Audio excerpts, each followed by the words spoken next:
Hello and welcome back to the Widow podcast. This week, I am really excited to introduce you to the lovely Stacey Macdonald, aka the modern storyteller.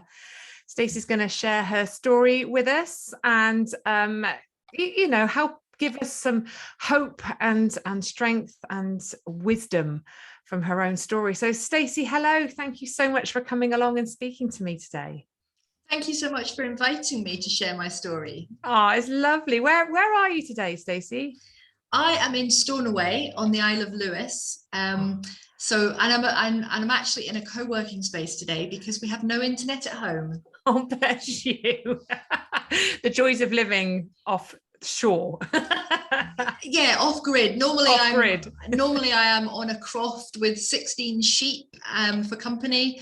Aww. And I overlook the Atlantic Ocean, so I can't knock it. It's beautiful.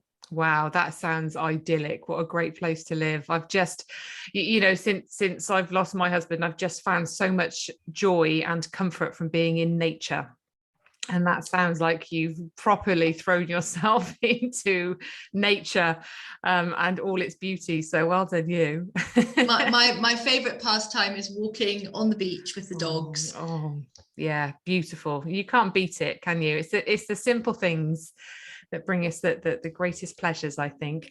So, Stacey, do you want to sort of start by telling us your story and how you sort of came to the world of widowhood after losing your husband, Chris?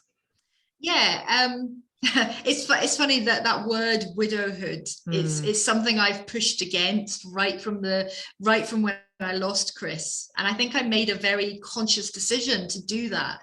So Chris and I had been together for a long time, and he was a driving force behind us actually getting married. I was quite happy with the status quo, and we were a family. We have a daughter, and we got married in October 2013.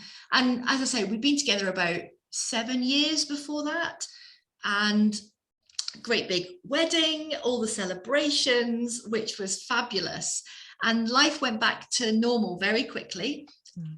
And on the 19th of December that same year, I was getting up for my final day at work before the Christmas holiday. It was the last day of school before Christmas holiday. And I was always the first up, downstairs, crashing around, making coffee.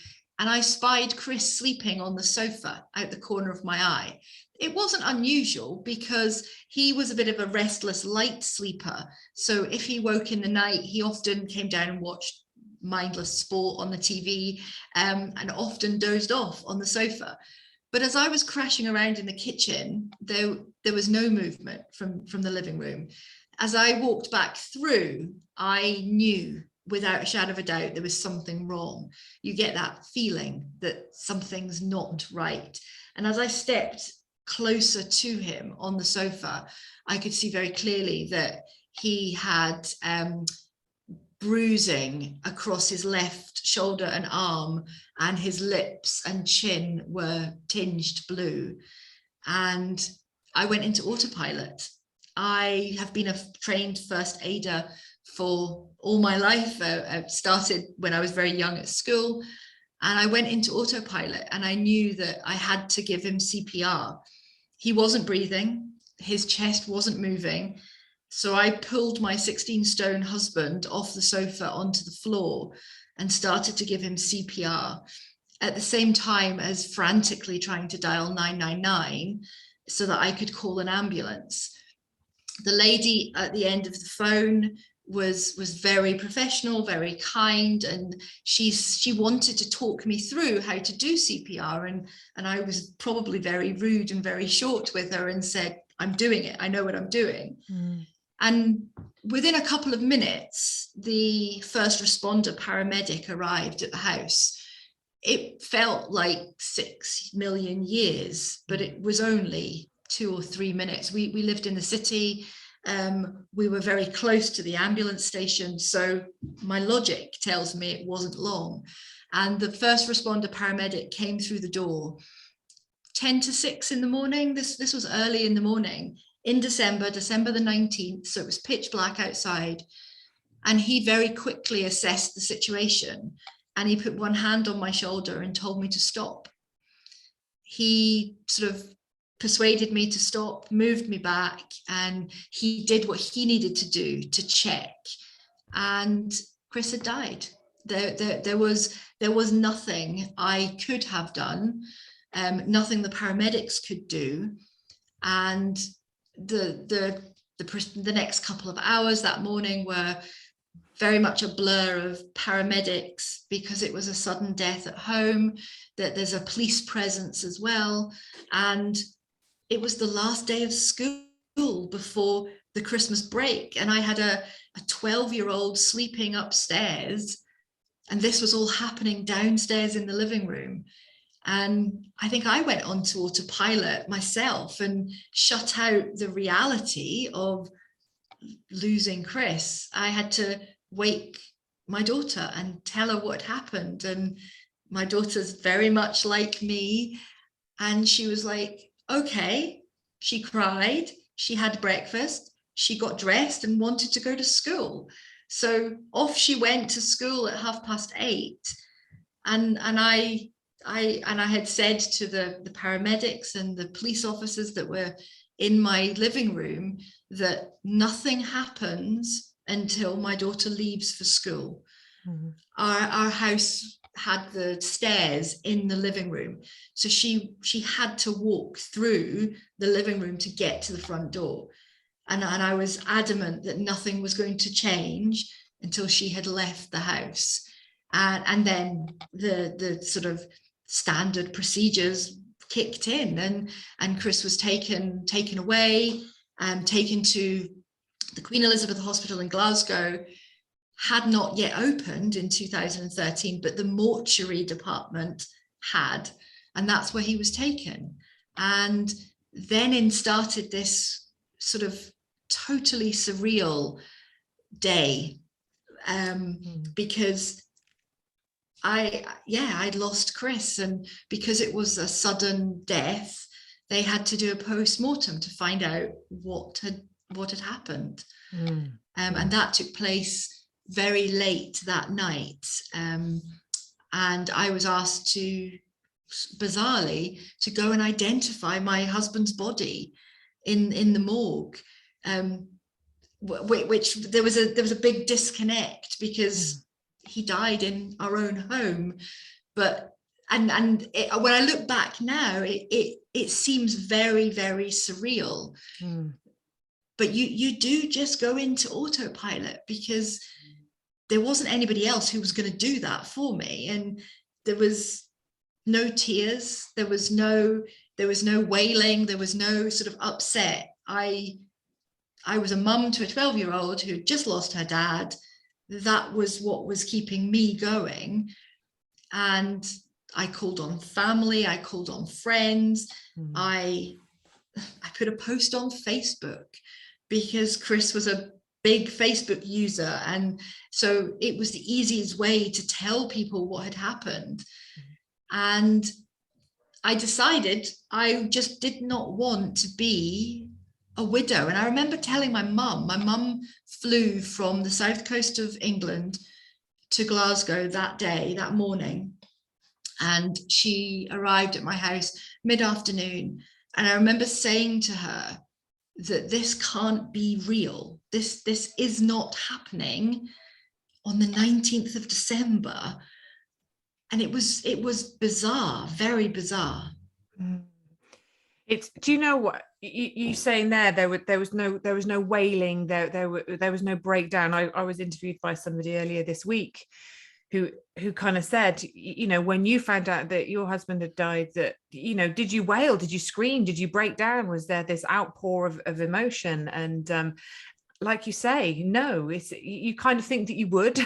But that practical mode kind of kicks in. I mean, the wailing and the screaming comes, doesn't it, at certain points? But it's that initial, I think, moment, the shock. It's not the moment that you envisage it would be. I don't think in your mind. And I was 36 years old. I hadn't, in any scenario, at any point in my head, ever thought that I would lose my husband. And as circumstances and fate would had it, we were married for 62 days. Wow. And he died. And I do not know anybody else, in having spoken about this many times over, I'm yet to find anybody who has lost their partner so close to being married and having that big celebration and having the big family gathering and all the well wishes, and you automatically look to your future and you look forward on a wedding day, and to have it so cruelly snatched away from you so quickly afterwards. And you're right, the wailing, the crying, the breaking down, it does come. But I was so conscious that I had to hold it together for our daughter. I had to hold it together. It was Christmas. There was no way that I could have Christmas associated with death in my head. There was it just wasn't going to happen. I remember talking to the funeral director and him offering me Christmas Eve for the day of Chris's funeral. And I said, no, I would rather wait longer because I cannot have Christmas Eve taken over with the funeral, and for that day forever being associated with having a funeral. Christmas Eve is Christmas Eve. It's a time for families. It's a time for joy and anticipation. And he was very kind and said, well, the next available day would be the 28th. And I was like, okay, that so be it. If it means we wait longer, then that has to happen, because I love Christmas. Chris was a huge fan of Christmas. We got engaged on Christmas Day. That's how big a fan of Christmas he was. So that I had to make sure that the Christmas that we then faced as a family of two, suddenly with my parents, we had to somehow figure out what Christmas was going to look like very, very quickly. We had a matter of days, but I wasn't going to have the funeral associated with Christmas. No. And that was a very conscious decision I made. It sounds like instinctively, Stacey, you were very driven by not being defined by this moment, that it wasn't going to have that sort of negative impact. You didn't like the term widowhood. You didn't want it to kind of have that impact on Christmas moving forward and kind of scar that for you, because it meant so much to you and to Chris. Is that something you've always had within you? Do you think that desire to, not want to maybe be a victim of life's challenges, traumas, tragedies, or do you think it highlighted that within you? No, I think it just reinforced my own personality.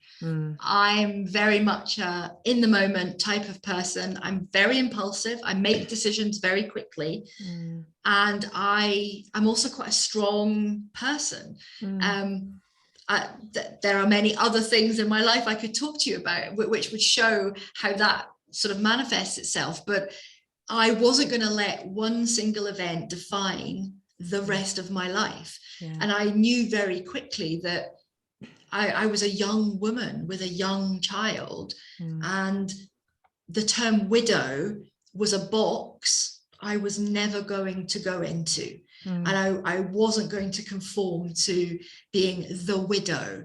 And that caused lots of ripples, shall we say. There was a lot of people who thought I should behave in a certain way, and when I didn't, that ruffled feathers.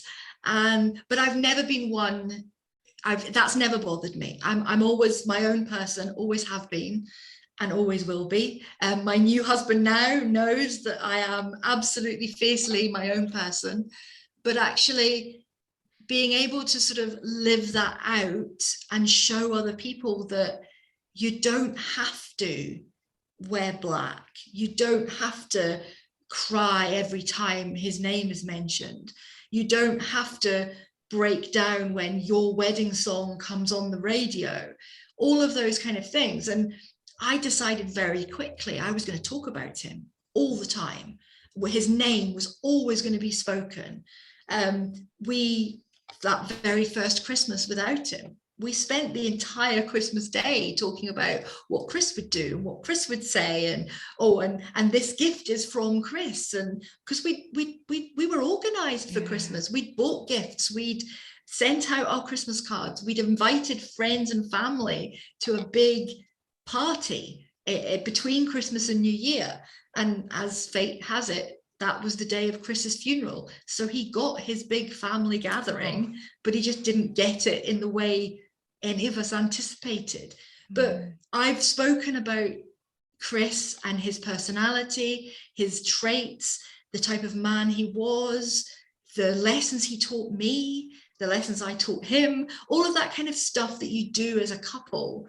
I've talked about it all the time, and it makes people uncomfortable. That's the one thing I've noticed, is that some people find it very difficult when I can talk honestly and openly, and I say right from the off, I can do this with a blunt, numb, I'm not feeling emotional today talking to you, because there's a healing that comes when you talk about things. And I stand on that now in the business I have. When you talk about your story and you tell people, there's this very cathartic, and healing comes from talking. And I made it my mission from that very afternoon Chris died. I vowed I would always talk about him. And that's my personality. I'm an open book, very much an open book. And I decided that I wasn't going to do widowhood behind closed doors. I was going to be an open book. And I did. And I did the grieving very publicly. I created an Instagram account a couple of days after Chris died and poured out my grieving life into that Instagram account. Honest, raw, open, wasn't curated in any way, shape or form, but I was determined that I was just going to be myself. And I pushed people away. I was very selfish, and I think grief brings a level of selfishness into your life that you probably don't really recognize until you look back. And people walked away, other people couldn't handle it. Some people thought that I was wrong. There was a lot of quiet whispered words. There was people who crossed the road so they wouldn't have to speak to me. It was a very strange time, but it defined who I am today. And for that, I'm very thankful. I love that, Stacey. I think there's a lot of power in that, isn't there? Because I often say that, that it shapes who you become, doesn't it? And actually the lessons that you can learn through these tragedies in life and these losses, they can be huge if you can open your heart to them. But it's not easy, and I think talking and sharing and releasing what is within is a great way of helping us sort of find our way to our healing, for sure, isn't it? But not everybody finds that very easy. Some people find it really hard to talk, and like you say, other people are uncomfortable with it, and I think then we kind of pull back, don't we? Because sitting with somebody else's discomfort just layers our own, and so you kind of go, oh, do you know what, let's just not go there, it's kind of easier. But then we're holding it all in, aren't we? And that's heavy, and then the kind of the shame is created around it all. So how did you go about was there just that part of you that thought, I just don't care what other people think or what other people are saying, I just need to do this in my way, that you were just so in tune with what your body was telling you it needed, mentally, physically, emotionally, because I truly believe that we all know how to grieve. Our bodies will guide us, but we don't listen to them. So is that something that you just kind of tuned into and went with, and you allowed you to guide you through your journey without taking on everyone else's kind of beliefs or concerns? Absolutely. And the main reason for that was there wasn't a model for me to follow. There Mm. wasn't an example of somebody who had walked my shoes. And I knew very, very quickly that I was unique, that we had just got married. My husband died from a heart attack. I gave him CPR. All of these different factors made my journey very unique. So there was no instruction manual for me to follow. So I knew I had to just make my own path. And you're right, that there was an intuitiveness about that. There was okay, I'm going to do it my way. There was a bit of stubbornness and pig-headedness probably in there too, that said, well, nobody else knows what I'm feeling, so how can I follow what they think I should be feeling, because they don't know. And I'm a huge believer that if you feel something, it's true. You don't have to justify that feeling. You don't have to explain it to somebody else. And quite frankly, nobody else needs to understand it either.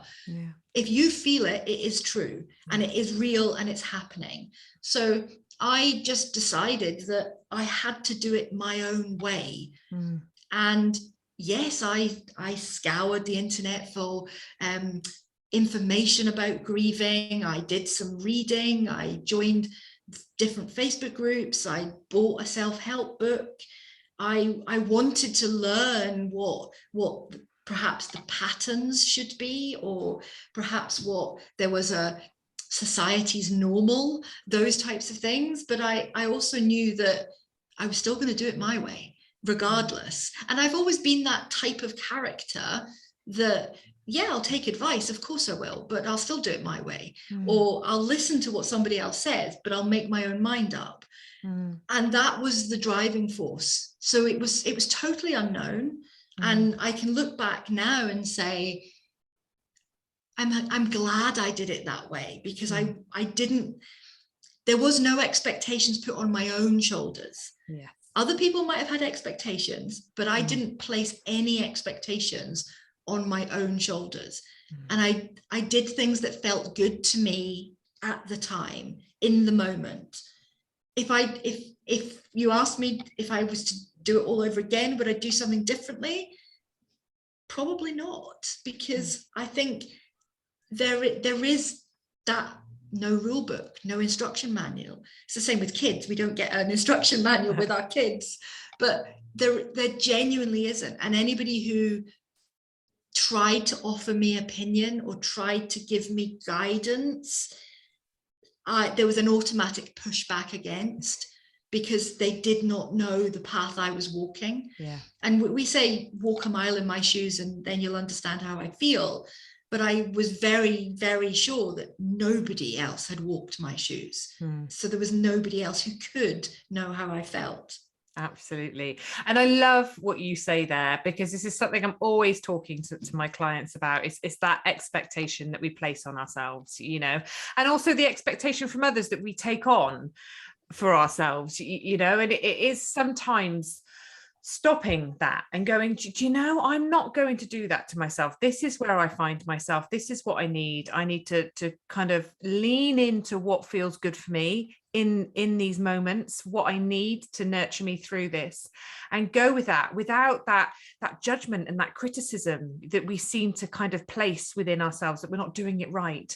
And it's really interesting. You kind of say you seeked out groups. Did you befriend any other widows? Did you find any sort of widow support groups? And did you chat to any other widows? And how did that make you feel? Because, often in widowhood, for want of a better word, you'll have to tell me if you have a better word, but that we lose our confidence, our self-esteem, our identity. We start questioning everything that we do. We lose the ability almost to kind of be guided by our instincts, because we're so driven by, what should I be doing? How's everyone else perceiving me? And is this right? Is this wrong? So I'm just interested if you met any other widows and how you sort of felt talking to them. Did it help? Did it irritate? Do you know, honestly, kind of just how did that work for you? The honest answer is no. I didn't find any other widows. And there was a selfishness about that. I didn't want to compare what I was going through with anybody else. Yeah. And there was never going to be that. I'm not particularly one of these people that like to sort of pass around the tea and sympathy. It's never been my kind of thing. Yeah. I'm not very good because I'm quite blunt and honest and open. So I would usually be the one that would be sort of putting my foot in it in those types of situations. So I didn't find any other widows. I did have a particularly uncomfortable experience with one other widow who essentially told me that it was all part of the plan and there was something better for me in the future. And this was only maybe 3 weeks after Chris had died.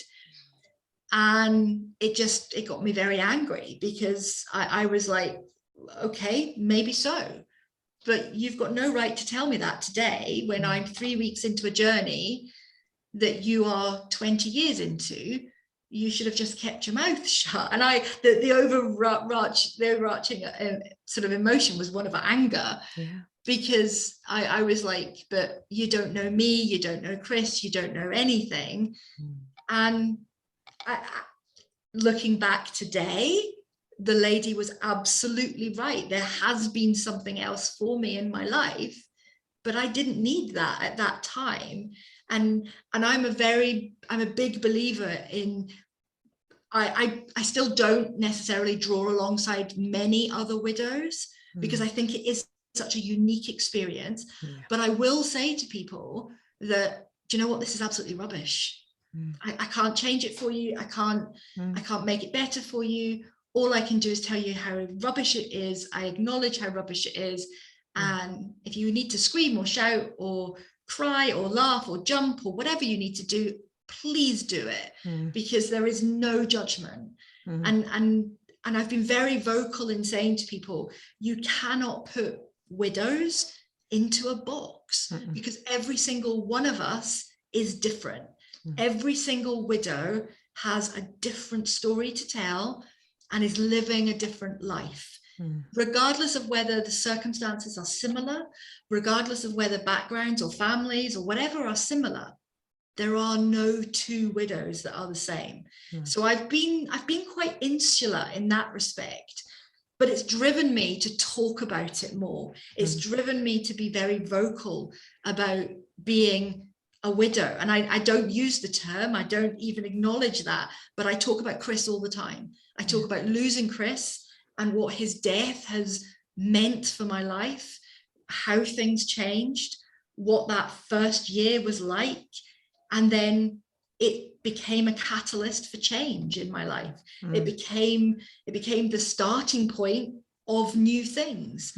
So I talk about it all the time. I don't put myself in that widow box at all. Yeah, it's interesting, isn't it? I meet a lot of people that kind of are repelled by that word. It's like, I don't want to be this. It's just that I remember after Simon died, I was driving literally a couple of hours driving up to my mother-in-law's house to tell her that he died. So it probably wasn't even a couple of hours.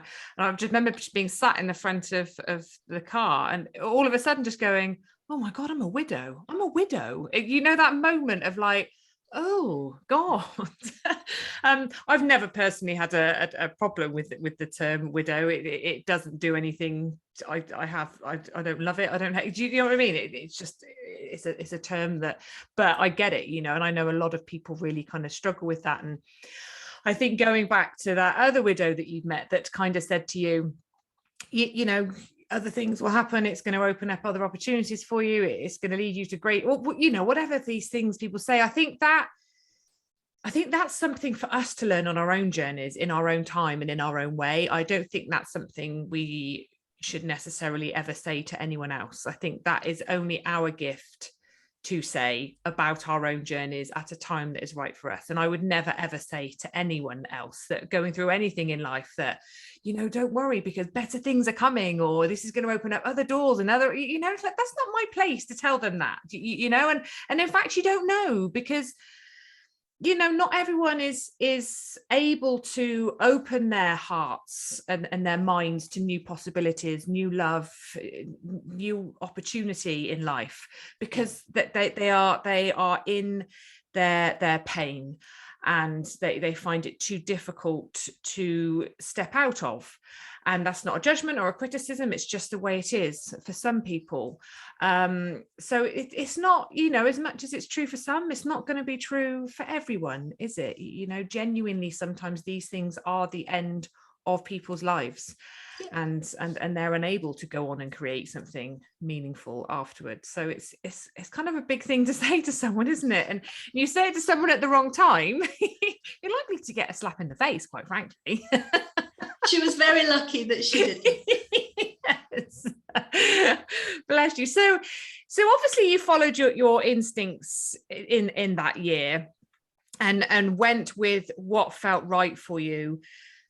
What do you think within that kind of time frame after Chris had died? Was there a moment in time? Was there a particularly huge challenge that you faced, or a moment that maybe dawned on you that kind of did crush you a little bit, you know, and knocked that part of you that kind of was like, I'm not going to be defined by this. I'm going to make sure that myself and my daughter are okay, and we're going to continue living. Did you have a moment of time that not left you, but was questioned? Mother's Day. So Mother's Day was March in 2014, and my daughter and I went to church, and we sat, and there was a song being played which was called It Is Well With My Soul. And I couldn't sing the words. I could not sing that it was well with my soul. And the tears were streaming down my face. And I just let the emotions come. And the enormity of my situation, I think, suddenly dawned on me. I went back to work on the 6th of January after Chris died on the 19th of December. I went back to my high-powered corporate career, and I had worked all the way through January, February, and into March. And that day on Mother's Day, when I think I realized what had happened, it had taken that amount of time.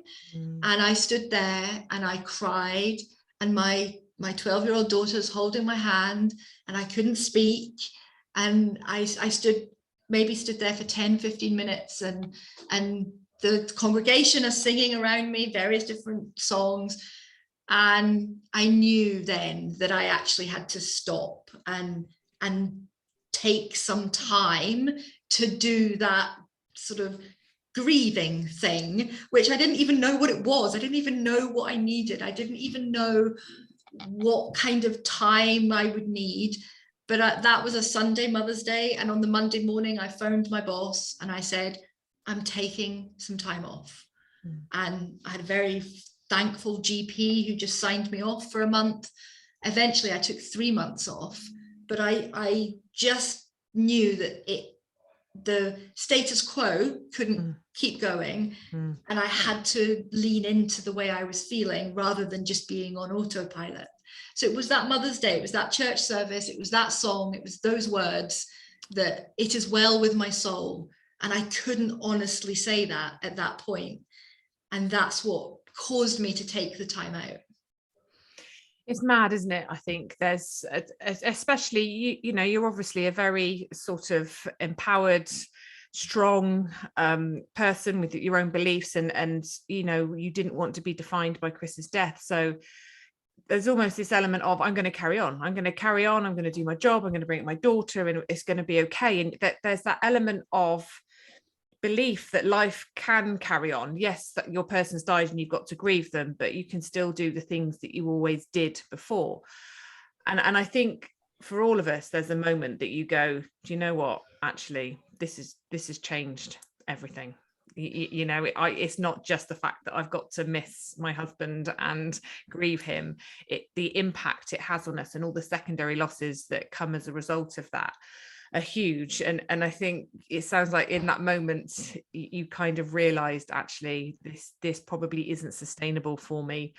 with everything that's going on, and trying to support your daughter as well. And that's hard, isn't it? So those 3 months that you took off work, how was that? 3 months were really strange because I had never had that amount of time off work before. I was a career woman. I was very much a corporate high-flying person. I worked long hours. I earned a good salary, but I had to stop. And stopping, I still am not very good at stopping now. Mm-hmm. Stopping was really hard. Sitting and doing nothing was incredibly difficult, not for any sort of emotional reason, but just because it was so out of the ordinary. Taking a walk along the Clyde in Glasgow and watching other people going around their day-to-day lives, knowing that I was just out for a walk, was very strange. And it was very strange.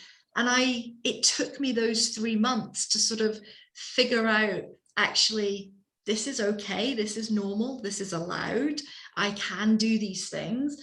And in those 3 months, I made some big career decisions, and I did some crazy things. I abseiled off the Forth Rail Bridge in Edinburgh for charity. Wow. I took up running. I started to go running. That says the girl who hated gym at school. But I started to look after myself better. I lost a lot of weight. I became much more present. My daughter and I, we went to the cinema. We went out for dinner. We did the things that probably, previously they were treats, they were birthday things, they were special occasions. But life had very, very quickly shown me that there is no tomorrow. You do not get given tomorrow. It's a gift. So you have today. And I very quickly learned that I actually have to start living. I can't be the career woman who is waiting for the next thing, or booking that annual holiday and working all year just to go on holiday. I had to start living in the moment. And that's what those 3 months taught me, that actually I can live today. I don't have to plan for tomorrow, and I don't have to mourn yesterday. I can just be present in today. And I've taken that forward throughout everything I've done since. I can only affect today. I have no impact on what's going to happen tomorrow, and I can't change what happened yesterday. But if I can do my best today, then that's a job well done. Amazing. That is amazing.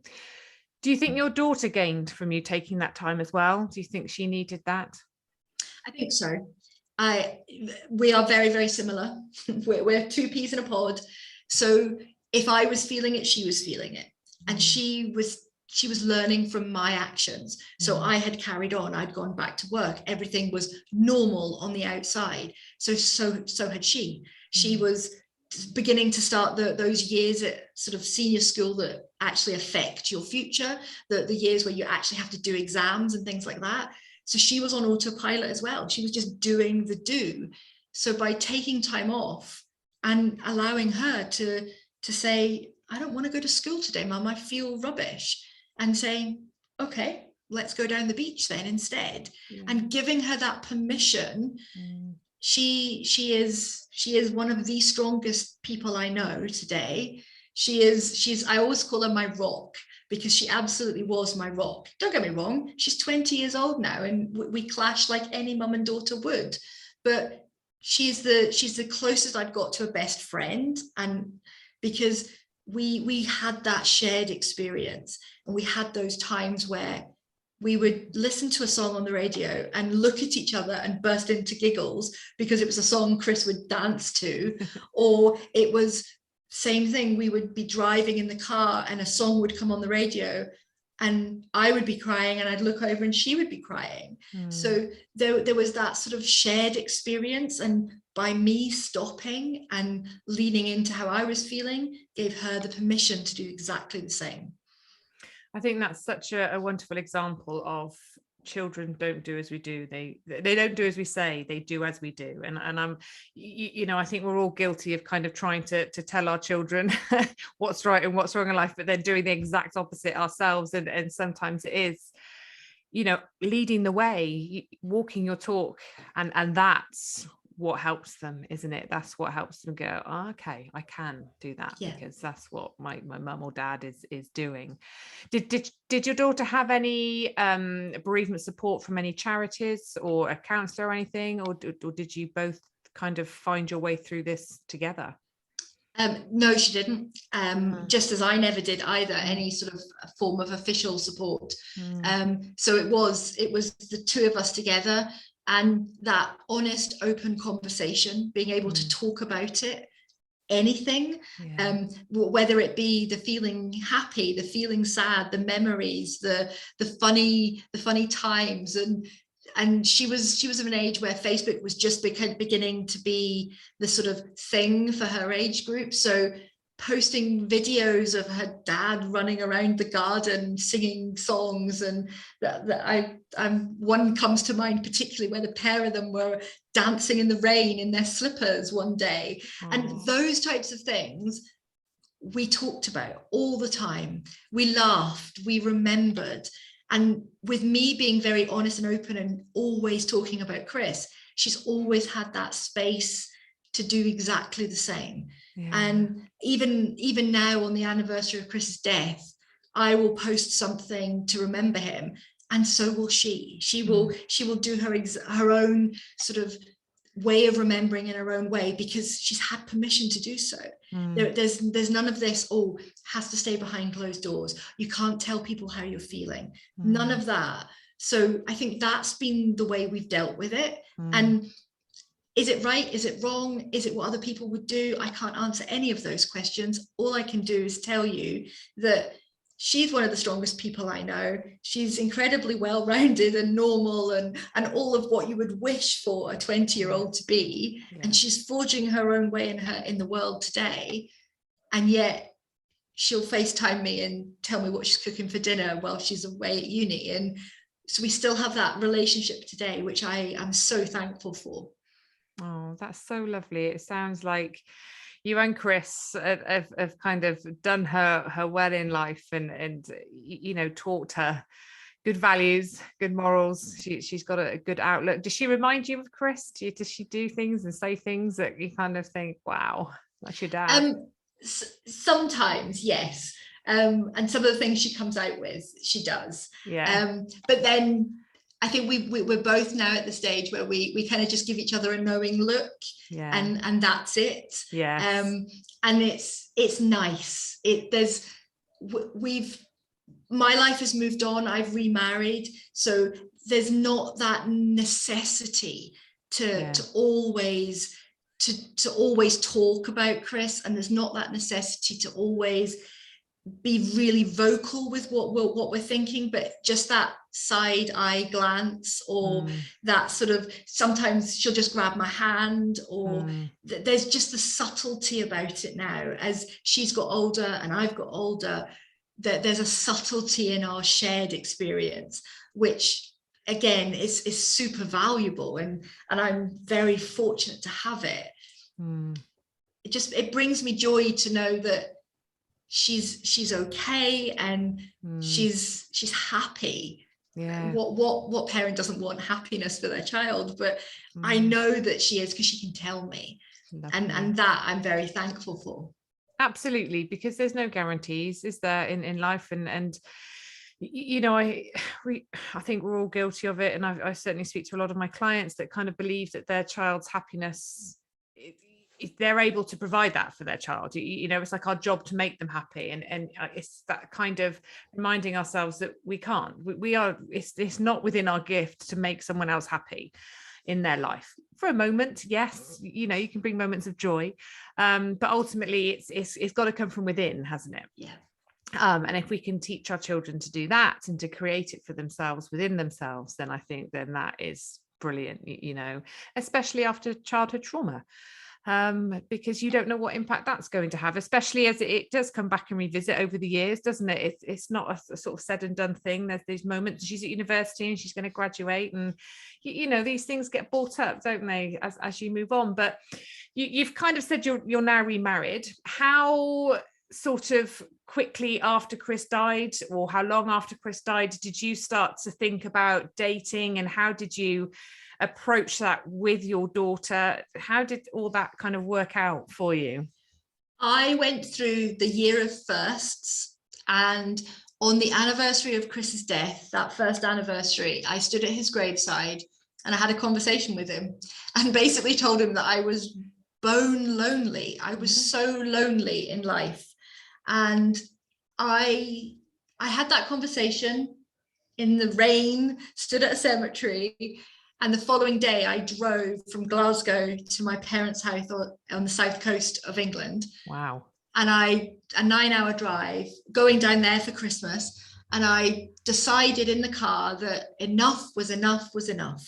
I had been the widow for the year. I had done everything my own way, but I didn't want to be on my own anymore. I'm a personable person. I love company. I have a huge heart to give, and I didn't want to be on my own. So when I got to my parents' house, I got to my mum's house, and I said to my mum, I said, I've decided that I'm going to live life now. And her face lit up. Aww. And she was like, okay, what does that mean? And I said, I've joined an online dating agency. And I'd done that night, just spur of the moment, completely sort of impulsive. Yeah. But actually, within a couple of days, I had a little message from this Highland man who had sent me a smile, of all things. And we started to chat online. I didn't know where he lived. I didn't know which part of Scotland he was from, but we started to have good conversations online. And that January 2015, many a late night on WhatsApp talking to each other.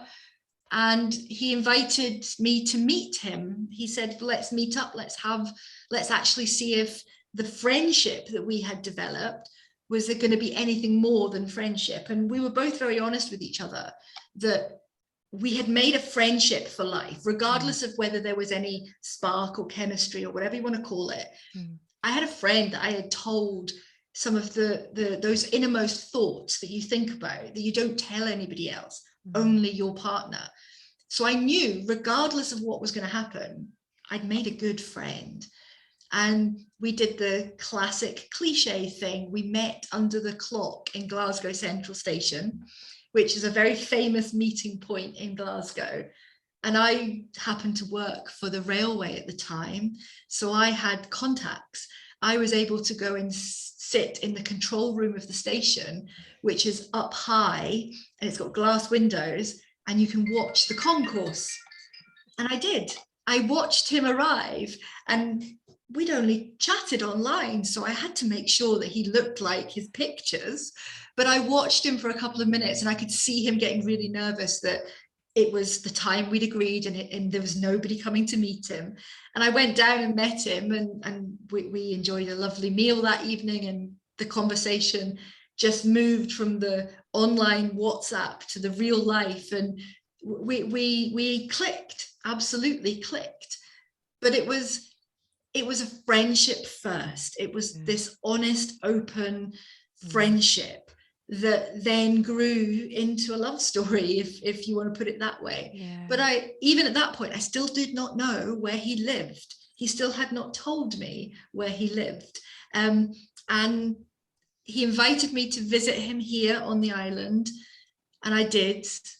And I flew to meet him in the March of 2015 and arrived in this lovely village in 9 o'clock at night, pitch black. Woke up the next morning and opened the curtains and viewed the view, and decided there and then that I was going to marry this man, because and don't get me wrong, that sounds very, very sort of impulsive. I am, but the friendship, the relationship, the feelings had grown through all our conversations, through all our meetings. But actually, where I now live, the far west coast of the Isle of Lewis, there was a calmness and a peace that the city never ever gave me. I love the city. I've always loved cities. but this place stole my heart as much as the man stealing my heart. The place stole my heart as well. So we met very quickly. So just over the year, and I was ready to meet somebody, and Angus was the first person I met and the first person I had a conversation with. And very, very quickly, we knew that it was his second chance. It was my second chance. And we were both of an age. I was trying to think, well, how old was I? I was sort of 39. Angus was early 40s. We weren't young and silly and stupid. He had a house and a career and a life, and I had a career and a life, and we were two grown-up hurting people that found love together. So it was a gift. And we both say now that we came into each other's lives exactly when we were needed. And my story of losing Chris and his story, we wouldn't be together if it wasn't for our stories. So it's that piece that's brought us together. And yeah, we're now married 5 and a bit years. Oh my God. So you married in 2016 then? Is that yes? Yes.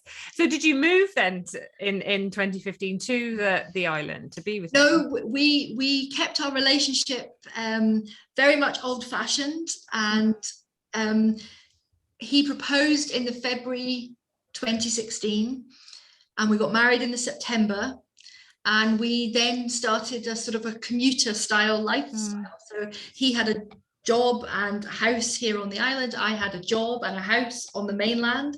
So we spent weekends together. And I had made a promise to my daughter that I wouldn't move her out of school until she finished all of school. So I stuck to my promise. So when she decided she was going to go to university, then I had the opportunity to decide, did I want to move to the island full time? And I did. And I moved to the island in December 2019. So I've not yet been here 2 years full time. Wow. But I love it, and I wouldn't be anywhere else. That's lovely. That's so lovely. And was your daughter okay with you meeting Angus and creating this new relationship with him? She was cautious to begin with, and that's absolutely understandable. But she acknowledged the fact that he made me happy. And we were very honest and open, and we had lots of discussions about that sort of, that's what was important for me, about the happiness. And she was very much aware that she was coming up to sort of 17, 18. Life was just beginning for her. She would be going off to university and doing her own thing. So we had those open conversations that I couldn't put my life on hold for her, and just as I would never expect her to put her life on hold for me. So we just approached it with that real honesty. And there were occasions where she was grumpy that I was maybe going out for a weekend, and she was fending for herself. And then there was the sort of talk about leaving the town we lived in on the mainland when I was leaving the house, and she was like, but I'm at university and I've got nowhere to come home to. And I was like, home will always be where I am. And now she loves the island and calls it home. So this is home for her. So it wasn't a quick thing. It's probably taken the first 3 or 4 years of our marriage, but now Rona sees this as her home as well.